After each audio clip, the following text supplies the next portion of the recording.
Good morning, everybody. This is Saturday, the 19th of September, and we have a few things to talk about. We're going to have a report on the Monday morning's meeting of the Executive Committee at Dodge County, which will actually lead into what just happened yesterday with the, what they call it, the declaration of the local state of emergency. There's been a change with that, too, as you may know.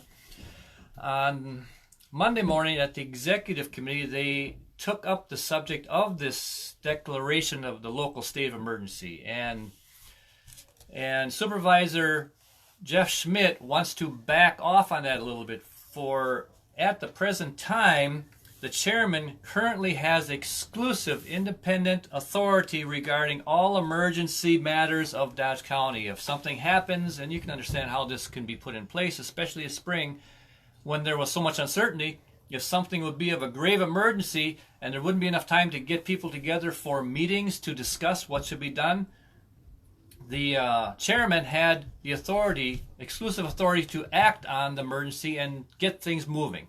And that's not a bad thing to do.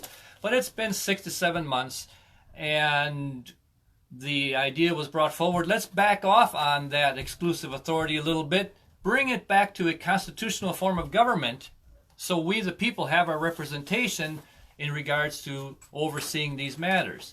There was resistance there, and when the discussion was over, it was voted on, decided to change it, but nothing was put in concrete as to what the changes would be. Because of that, there is now a special executive committee meeting before the regular board meeting this coming Tuesday night. At 6 o'clock, the executive committee is meeting to put together this resolution, which will be presented at the regular board meeting for all supervisors to vote on. And this resolution will state specifically where the county is going to sit when it comes to this exclusive authority that was given to the chairman. Now, ironically, since that meeting, we have had a declaration also where we've been put back into phase 1 of reopening by the health county official, which is looked upon as a step backwards. We're failing, things are going the wrong way, and we have to do something. Be careful, because when something like that happens, constitutional rights and freedoms start getting trampled again. We don't want to continue with this. There are some things that I really want to bring to your attention about this. I don't know if you've heard of the idea of bigger government means less liberty. Government is not here to solve all of our problems. Our founding fathers knew that. That's why as you go on freeanddodge.com, you will see under, I think it's the third blog that I put on, all the case law and the Supreme Court justice decisions and comments showing why in an emergency we do not lose our rights, we hang on to them. In an emergency, government does not become stronger, it remains under control of the Constitution. If you get more government and bigger government to solve your problems, all of a sudden government becomes a bigger and bigger part of life. What happens if all of a sudden one day you wake up and it's all government and no freedom or liberty? That's communism. Anytime you allow the government to continue to get bigger and stronger, you'll be losing your liberty, and eventually that ends up on the bottom of that slippery slope. Communism. Let's hang on to our rights. Our founding fathers knew what that meant. Now, this move to phase 1 again in Dodge County is based upon positive cases surging. And obviously we know it's not surging, but they are on the uptick. The United States is the only country, from what I found, that uses positive case tests as a guide to government policy. Not actual cases, but positive test results.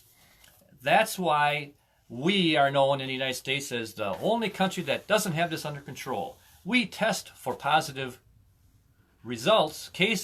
test results are not supposed to be the momentum to determine government policy. How many people actually have it, and of the ones that have it, how many really are sick? We have seen lots of things, opinions on it one way or the other. But there was let's see, a fella, I have his name written down here, Alex Barrison. He had a piece 2 weeks ago, I think, that talked about the testing for COVID. There's two different tests. There's the PCR test, which was the first one and the most named one. And then there's a rapid test, an antigen test, which they say is cheaper, but it's only 80% effective. Now, between you and me, we know that the PCR test is also not 100% effective, because Alex Barrison in his piece showed that that test sharply overstates actual COVID cases. It's called false positives. We've heard that, but where do you go with it? Go to Alex Barrison and see what he said about it. But these positive cases are overstated sharply according to what he's found, and that is leading to false positives which direct government policy, which lead you down a hole which Dodge County is starting to fall into again. How many of these positive cases are actually COVID cases? We don't know. Alex Barrison pointed out that these positive tests of people, when tested 2 days later, came back negative. And when they did come back negative, the positive test that was 2 days earlier did not get removed from the positive side of the ledger. They still reported it as a positive test, even though they found out it was a false positive. Also, I just talked to an individual 4 days ago now that said she has a son, I believe it was her son, that got tested every week because he wasn't feeling good. And every week it said positive, but every test was recorded as another positive test that was found, even though it was the same person.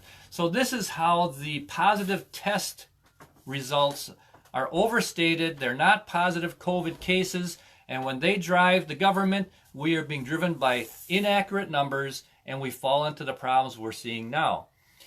So Alex Barrison had a lot of good to say about that, but here's what happens. What about COVID deaths? When someone dies with a positive test result, they say it's a COVID death. Well, it was most likely also could have been a false positive test result, and when that person dies, it's a COVID death when it really wasn't. On top of that, the people are dying with pre-existing conditions. They die with COVID, but they really didn't die from COVID, but it's still considered a COVID death. These are all the numbers that are being brought into the government institutions to drive their policies. This is why we have to stand back and hang on to our freedoms here. We don't want to be insensitive, and we don't want to be belligerent, but we want to stand for the Constitution and our rights. That's what Free and Dodge is all about. So I'm going to this meeting at the Executive Committee before the regular board meeting on Monday night. There's no public comment period for this special meeting, but I want to sit and watch these people wrestle over our constitutional rights. We have to be aware of what's going on. We don't want to just come to the meeting and have this resolution in front of us saying, well, how did that happen? We can be a part of it. So we're going to be there, and you can be there too. It's a public meeting. To be honest, the rapid test was 80% accurate. I don't think the PCR test is any more accurate than that. When they test with the rapid test, all negative results must be retested with the PCR.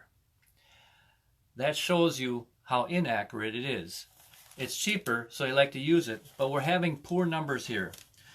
So, positive tests aren't always positive, but yet they're driving the policies of government, as we've seen yesterday with Dodge County. Our tests are up, our numbers are up. They're spiking almost.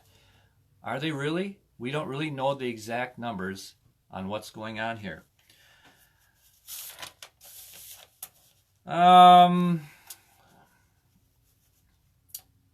Is there anything else that I can tell you about that meeting? That was the most important part.